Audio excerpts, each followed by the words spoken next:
Hello friends, ഇന്നത്തെ വീഡിയോയിൽ നമുക്ക് എങ്ങനെ നമ്മുടെ ഫോണിൽ സോഫ്റ്റ്വെയർ അപ്ഡേറ്റ് വന്നിട്ടുണ്ടോ ഇല്ലയോ എന്നുള്ളത് ചെക്ക് ചെയ്യാം എന്നുള്ളതിനെ കുറിച്ചാണ്. ചിലപ്പോൾ സോഫ്റ്റ്വെയർ അപ്ഡേറ്റ് വന്നിട്ടുണ്ടെങ്കിൽ നമുക്ക് മുകളിൽ ആ ഒരു സോഫ്റ്റ്വെയർ അപ്ഡേറ്റിൻ്റെ ഒരു സിമ്പിൾ കാണാൻ സാധിക്കും. ചില ഫോണുകൾ കാണിക്കത്തില്ല. എങ്കിലും നമുക്ക് മാനുവലി എങ്ങനെ ചെക്ക് ചെയ്യാം എന്ന് നോക്കാം വന്നിട്ടുണ്ടോ ഇല്ലയോ എന്നുള്ളത്. അതിനായിട്ട് നിങ്ങളുടെ ഫോണിൻ്റെ സെറ്റിങ്സ് ഓപ്പൺ ചെയ്യുക. ഓക്കെ, ഫോൺ സെറ്റിങ്സ് ഓപ്പൺ ചെയ്യുക.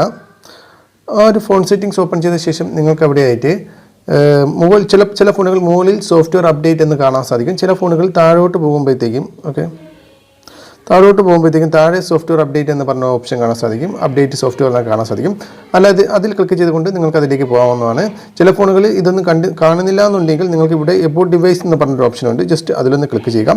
അതിൽ ക്ലിക്ക് ചെയ്യുമ്പോഴത്തേക്കും അവിടെ കാണാൻ സാധിക്കും സോഫ്റ്റ്വെയർ അപ്ഡേറ്റ് എന്ന് പറഞ്ഞ ഓപ്ഷൻ. ജസ്റ്റ് നിങ്ങൾ അതിൽ ക്ലിക്ക് ചെയ്യുമ്പോഴത്തേക്കും അവിടെ അപ്ഡേറ്റ് നൗ എന്ന് പറഞ്ഞ ഓപ്ഷൻ കാണാൻ സാധിക്കും. ജസ്റ്റ് അതിൽ ക്ലിക്ക് ചെയ്യുമ്പോഴത്തേക്കും നിങ്ങൾക്ക് അവിടെ സോഫ്റ്റ്വെയർ അപ്ഡേറ്റ് വന്നിട്ടുണ്ടോ ഇല്ലയോ എന്നുള്ളത് നിങ്ങൾക്ക് ഇവിടെ നിന്ന് മനസ്സിലാക്കാം. സോറി, എൻ്റെ വൈഫൈ ഓണല്ല, നെറ്റ്വർക്ക് ഓണല്ല. ഞാൻ നെറ്റ്വർക്ക് ഓണാക്കി.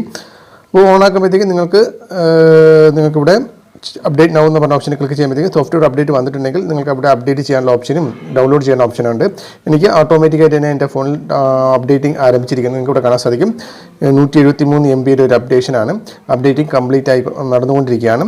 ഓക്കെ, ഇതുവഴി നമ്മുടെ ഫോണിൽ സോഫ്റ്റ്വെയർ അപ്ഡേറ്റ് വന്നിട്ടുണ്ടോ ഇല്ലയോ എന്നുള്ള കണ്ടുപിടിക്കാനും ഇതുവഴി തന്നെ നമുക്കത് ഡൗൺലോഡ് ചെയ്യാനും സാധിക്കും.